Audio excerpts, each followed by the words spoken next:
Hi guys, so this is an example video for the unit projects, and in this video I'm going to be answering this one example question that you guys have showing in D2L in the announcements. In this video I'm shooting it on my phone, and I've got the camera that faces on the other side, so here I am.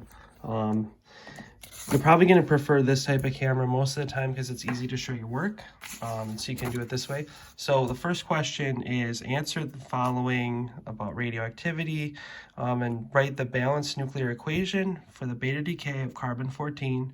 Explain how you determined your answer. So in your video you can do like this. You can pre-write your answer if you want, just make sure it's by hand, or you can choose to write it out on video, that's fine too.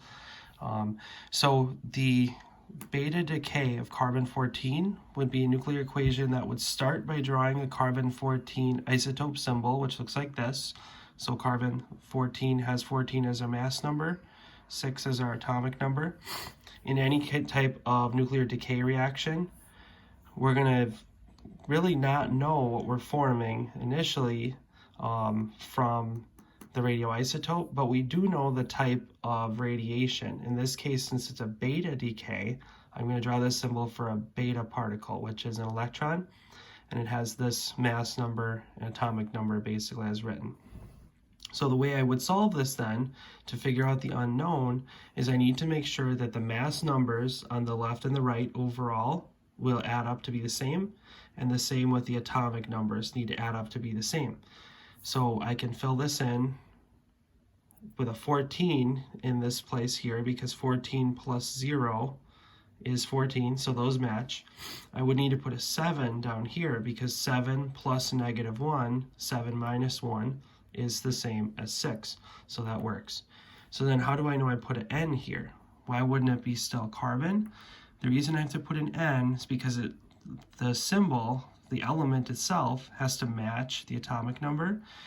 Atomic number of 7 does not mean carbon, it means nitrogen. So since that changed, I actually changed the name of my element. So now we have nitrogen here.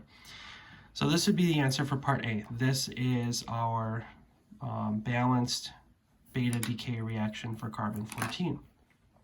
All right, so then part B asks us, the physical half-life of technetium-99m is 6.0 hours. How much of a 100-gram sample will remain after 2 days of sitting in the lab? Show your work and explain how you determined your answer. So again, I wrote this out in advance, which you guys are free to do.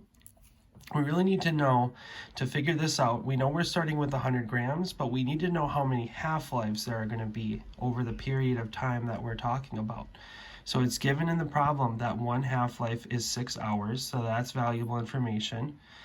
And we know that we've been sitting in the lab for 2 days. So we're going to actually need to do a unit conversion dimensional analysis to convert that 2 days into how many half-lives we have. So we can convert days into hours, and then we can convert hours into half-lives using this equivalence here.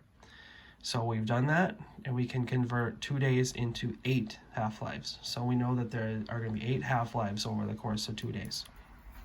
From there, we can start with our amount, the 100 grams, and 8 half-lives means that we're going to basically cut this in half 8 times.